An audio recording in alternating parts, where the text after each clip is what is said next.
Okay, this new survey from the Association of Washington Business reveals a whole lot of growing pessimism about the state's economy and the ability to be successful in business in the Evergreen State. The survey was conducted last month by the Association of Washington Business, AWB. About 400 of their members took part, a little more than that, in this survey. And that's a cross section of businesses, small businesses with just a few employees up to some that have a few hundred and into the thousands. Those members kind of are across the board for AWB. And what they found is an increasing number saying they are considering leaving the state of Washington and or relocating their personal residence out of the state, many citing the pending income tax if it ends up being upheld in the courts in Washington as one of the reasons why 1 in 4 now are considering leaving the state of Washington. Now, this is Morgan Irwin with the Association of Washington Business. He is their vice president of government relations. I had a lengthy discussion with him about this late on Wednesday, and he said this is the most alarming of their surveys, which they do quarterly, that they have seen at all. And certainly recently, a large difference of just in the last few months from what their members were saying back in January compared to what they were saying in the month of April. We do a quarterly survey, and the reason we do a quarterly survey is so that we can show not only where we're at in a single point in time, but we can show trends, over time. One of the things that we added to our survey in January is a person looking to move, a business owner looking to move their personal domicile out of state, so their legal, address out of state. And so that's the only new question we have out there. Everything else are very plain worded questions, and you can look at the report. It's things like, does your business plan to expand in Washington in the next 2 years? So easy questions to answer and understand. What we've seen with our results from this latest survey is a precipitous decline in people's confidence in Washington's economy. And so again, this was, I think, just over 400 employers, business owners around the state responded to this. So pretty good sample size. And when we look at our data, again, comparing even Q1 of this year versus Q2 now, we're seeing, increases in everything you don't want to increase and decreases in everything you do want to increase. So things like, are you confident in our economy? That number has dropped. Are you planning to expand your business? That number has dropped. Are you planning to move your business out of state? That number has increased. Are you planning to move your personal domicile out of state?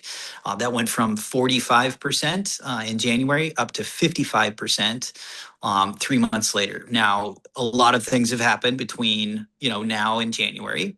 But the biggest one is that we passed an income tax. So I'm not saying that 100% of that additional 10% in people planning to move their domicile out of the state is about the income tax. But when we take a look around at the things that passed between now and then, that's a pretty big driver. So really, really, really troubling data.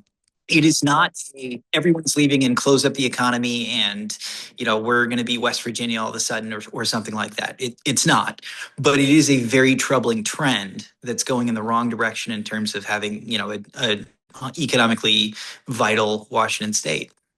So Irwin called this really, really troubling data. And he said it's not as if everyone's just going to up and leave the state at this point, but he says it's a troubling trend, certainly moving in the wrong direction for their members who are finding it increasingly difficult to be economically viable in the state of Washington. And the question really is, how much is the coming income tax playing into the response from AWB's members, with a 10% increase from the number of business owners indicating that they are planning to leave and or move their personal residence out of the state. Irwin said a lot of things have happened between January, when the last legislative session started, and April, when we have this new income tax signed into law. Even as a legal challenge moves forward, that's going to take some time to play out. We did, though, this week, you may recall on Monday, we had the state Supreme Court reject an appeal by Let's Go Washington to allow a referendum to go to voters to repeal this. You may recall the legislation, Senate Bill 6346, had a necessity clause attached to it, precluding a vote of the people. But Let's Go Washington challenged that with the Secretary of State, who declined, and they moved forward and asked the state Supreme Court to have a look at the rejection by the Secretary of State. That was a second denial that came on Monday of this week. An initiative is likely to be coming from Let's Go Washington. Don't know if that's going to be this year or next year, but it sounds like the business environment here and the climate for business in the state of Washington is something to really be concerned about. Now, I did speak with, or rather got an email from an advocacy group called Invest in WA Now. If you're not familiar with them, they're only a few years old, but they're the ones who back the capital gains tax, really back the income tax. They're funded by large union groups. Much of that comes from the Washington Federation of State Employees and the Washington Education Association, which stands to benefit big time by the tax because of some of that funding going to supplement public education, special education, and some other priorities yet to be defined by supporters of the income tax. But they stand to be big winners, I should say, in all of this. Well, Invest in Washington Now came out with this email blast yesterday that was refuting most of what AWB's business members responded with, basically saying there's no evidence that anybody's going to be leaving. In fact, they said that actual data from across the country shows that state taxes don't cause moves by wealthy households. In fact, they said this. They said after the capital gains tax, Washington gained more millionaires, not less. They cite a study by the Institute of Policy Studies, IPS, that supposedly found the millionaires class grew by 46.9% in Washington, despite the state's first ever capital gains tax.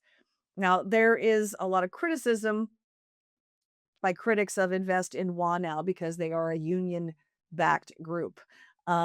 You've got, in many cases, government money going to fund Invest in WA Now, and then this is the group that is, fighting to make sure that there are more progressive taxes in the state of Washington.